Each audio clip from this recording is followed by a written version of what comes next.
Doctor साहब, आज से कुछ 40 महीने पहले जब हमने लोगों को बताना शुरू किया कि असल जो शुगर आती है ना वो रोटी चावल से आती है। चीनी तो बड़ा थोड़ा पार्ट होता है। तो अगर आपने शुगर को कंट्रोल करना है और दवाइयाँ छोड़नी है तो आपको रोटी चावल छोड़ना पड़ेगा। ठीक है, मैं खुद उसकी मिसाल हूँ, मैंने छोड़ा अल्हम्दुलिल्लाह। मैंने जो लास्ट गोली खाई होगी वो 15 फरवरी 2022 को खाई थी। ठीक है, उसके बाद अल्हम्दुलिल्लाह मेरी बगैर गोलियों के शुगर कंट्रोल है।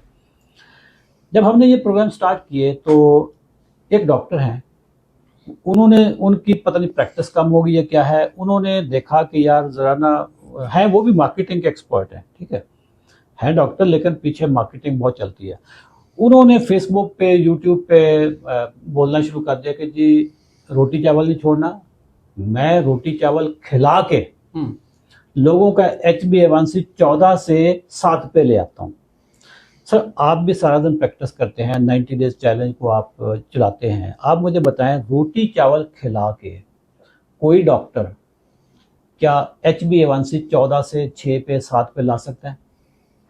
बिल्कुल ला सकता है सर। हैं जी ला सकता है? अच्छा, वो कैसे? पिछली स्टोरी, उसके पीछे स्टोरी नहीं ना मालूम। अच्छा, लोगों को तो यही बताया जाता है ना कि 14 से 7 पे जब रोटी चावल खिलाकर HbA1c आ गया, बिल्कुल आ सकता है। अच्छा, लेकिन दवाइयों के साथ। अच्छा, दवाइयों के साथ? हाँ, बगैर दवाइयों के नहीं। बगैर दवाइयों। असल चीज है वो ये है कि दवाइयों के साथ आप 14 से 7 पे लेके आए हैं, आप उसको चाहे साथ में मतवाजन गज़ा वाला एक जुमला ऐड कर दें, या आप, लेकिन आपने एक गोली सुबह, एक दोपहर, एक शाम को दी और उस एक गोली के अंदर भी 3 आगे दवाइयां हैं, ये नहीं बताया, और मैक्सिमम डोज है। मिसाल के तौर पे सर, उसके अंदर एम्पाग्लिफ्लोजन भी है, मेटफॉर्मिन भी है, और उसके अंदर सल्फोनिल यूरियस भी है। अब आप मुझे ये बताएं, अगर एक गोली जिसके अंदर 3 दवाइयां हैं, अगर वो खिला के आपने लोगों को रोटी चावल भी खिला दिया और उसके बाद आप क्लेम कर रहे हैं कि 14 से 6 पे आ गया है, और वो भी चूजों की तरह खिला के। अच्छा, कैसे चूजों की तरह? 2 चम्मच 3 चम्मच। अच्छा, मतलब 4 चम्मच चावल, 2 चम्मच चावल, इस तरह करके? ऐसे ही सर, रोटी चावल खिलाने का मतलब यही है कि आप एक खास किस्म का आटा बनाएं, उस आटे को भी दरमियान से उसके छोटे साइज की रोटी लें, सीडी साइज की रोटी लें, फिर उसको आधा करें। अच्छा जो कि सीडी से तो छोटी रोटी बन नहीं सकती। फिर आप उसको भी आधा करें, फिर आप उसकी एक तस्वीर बनाएं, और उसके बाद आप शुगर की तस्वीर एक बनाएं, और साथ में उससे पहले गोली भी दें, और फिर लोगों को बताएं कि भाई ये चेक करो, हमने खिला के कर दिया। सर, ये है मार्केटिंग। जब रोटी चावल खिलानी है तो फिर तुन के खिला दो ना। हाँ, नहीं, रोटी चावल कहते हैं जी। अच्छा, रोटी चावल के अगेंस्ट जब बोले तो बोलने नहीं देंगे, वो कहेंगे जी रोटी चावल खिलाओ, लेकिन खुद 2-3 चम्मच चूजों वाली डाइट देंगे। अच्छा, खुद चूजों वाली डाइट देंगे, फिर कहेंगे जी फाइबर शामिल कर लें, आप दालें शामिल कर लें, गोश्त शामिल कर लें।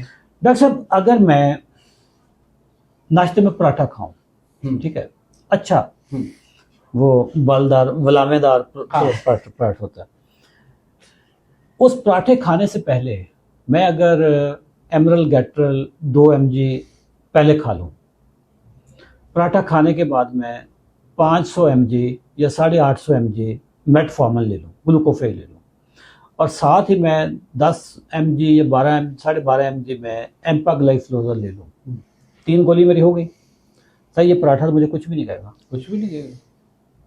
हाँ, कहेगा। कैसे?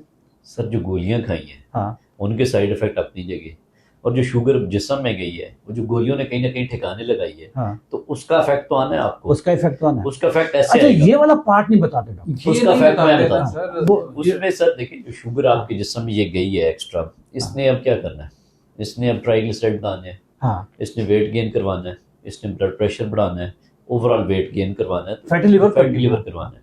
तो ये सारे प्रॉब्लम्स उसकी वजह से आने हैं। अपना न्यूरोपैथी भी तो होनी, और हाँ, वो बाकी सारी कॉम्प्लिकेशन जो डायबिटीज की, आपका HbA1c आपको बेसिकली ना एक वन विंडो डायमेंशनल में ले जाता है कि आप देखते नहीं चले 10 पूरी पिक्चर नहीं बताता। बेसिकली 10 से आप 7 पे ले आए हैं, लेकिन वो आपने सिर्फ RBCs के साथ शुगर को कम अटैच किया, लेकिन बाकी जो जगहों पे जा रही है शुगर, वो वहां पे तो अपने साइड इफेक्ट ला रही है। वो यानी कि आपकी आंखों पे जाएगी तो बिनाई पे इफेक्ट करेगी, आपको ब्रेन पे जाएगी तो डिमेंशिया कराएगी, स्ट्रोक, फालिज का अटैक या दिल का अटैक बढ़ाएगी रिस्क। और इसके अलावा आपको जो किडनी का प्रॉब्लम है, यानी कि गुर्दे फेलियर का रेट बढ़ाएगी, और उससे न्यूरोपैथी का प्रॉब्लम आपको वो भी प्रोग्रेस करेगा आहिस्ता आहिस्ता। कई पेशेंट आते हैं हमारे पास जिनका HbA1c 10 दवाइयाँ, या यानी कि दवाइयों की मुख्तलिफ लिस्ट दी होती है, 5-6 दवाइयाँ मुख्तलिफ रेंज में ले रहे हैं, HbA1c 7.5 है, लेकिन उनको बाकी सिम्टम्स सारे आ रहे हैं, न्यूरोपैथी हो रही है, उनके किडनीज के टेस्ट डिस्टर्ब हैं।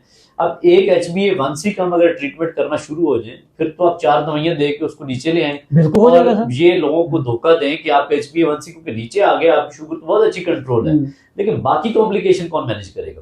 सर मैं आपको छोटी सी एग्जांपल देता हूँ। आपने 18 साल गोलियां खाई हैं, 18 साल गोलियां खा के आपको भी पता है कि आपका HbA1c 7 के आसपास है। हाँ, 18 साल तक आप तकरीबन 7 से ऊपर, 7 से तो नीचे होता रहे ये हुए था ना कि अगर कोई डबल रोटी खा ली है ना, हाँ, अपनी खुराक से अगर ज्यादा खा लिया है, हाँ। एक गोली और खा लेता था। हाँ, एक गोली तो मकसद गोलियों से बचाना है, हाँ। ना कि HbA1c को गोलियों के साथ साथ पे रखना है। असल प्रॉब्लम जाने, ताकि लोगों को पता चले कि रोटी और चावल इंसुलिन रेजिस्टेंस आपकी बढ़ रही है, बेसिकली आपकी बीमारी ज्यादा हो रही है, ग्लूकोज नीचे आ रहा है, बेसिकली तो ये ग्लूकोज पूरा सेंट्रेड ड्रामा है। अप्रोच है। सर टोटल फिल्म है, ड्रामा तो छोटा वर्ड है, फिल्म है। मतलब सीजन है इसके, काफी सीजन लोगों को सर धोखा देने वाली बात है कि एक बस ये दिखा दिया कि आपका HbA1c इतने से इतने आ गया, लेकिन ये नहीं बताते कि उसमें दवाइयां क्या दी गई और बाकी उनकी रिपोर्ट्स कैसी हैं। 4 गोलियों के साथ अगर 4 में भी ये है कि उसमें एक गोली दी, लेकिन एक गोली के अंदर 4 गोलियां 4 गोलियां, और उसके साथ बंदा को डॉक्टर क्लेम करे कि जी मैं रोटी चावल खिला के भी HbA1c 14 से 12। तरसा के देखे। हाँ, अच्छा, रोटी चावल भी खुल के नहीं खिलानी, नहीं, वो भी ऐसे थोड़ा थोड़ा करके, ठीक है, सिर्फ सूंघने के लिए देते। सूंघने के लिए। सर जो लोग मार्केटिंग के नहीं है ना, उनको तो ये चीजें नहीं आती। हम तो, मैं तो खुद मार्केटिंग का उस्ताद हूं ना, मुझे तो चीजें फौरी पता चल जाती है ये ड्रामा चल रहा है पाकिस्तान में। जब से हमने असल में ये चीज शुरू की थी ना कि रोटी चावल में शुगर बहुत होती है, ये बंद कर दो, तो उस डॉक्टर ने सोचा कि यार कारोबार ठप होने लगा, क्योंकि उसका कस्टमर भी सारा ऑनलाइन है, ठीक है, और उसकी जो मार्केटिंग टीम है वो भी हमारी ट्रेन की हुई है। तो उन्होंने ये चीज शुरू की है, लेकिन सर ये ड्रामा बहुत सारे लोग समझ चुके हैं। बिल्कुल कि रोटी चावल देखें, किसी डॉक्टर के कहने पे ना कोई डॉक्टर लैब नहीं है, हर बंदा अपनी शुगर चेक कर लेता है। रोटी चावल खा के शुगर चेक कर ले तो उसको पता चल जाएगा कि यार रोटी चावल का इम्पैक्ट कितना है उसकी शुगर पे। नाजरीन, कभी भी इस तरह के धोखे में जाए, सबसे ज़्यादा शुगर गंदम में है, चावल में है। आपने अगर अपनी दवाइयाँ छोड़नी है तो रोटी चावल आपको लाजमी छोड़ना होगा। हमारे 90 दिन के चैलेंज में हम यही चीज़ें सिखाते हैं कि आपको शुगर किन किन चीज़ों से आपको होती है, फिर दवाइयाँ कैसे छोड़नी है, आहिस्ता आहिस्ता करके दवाइयाँ छोड़नी होती है, कौन सी दवाई पहले छोड़नी है।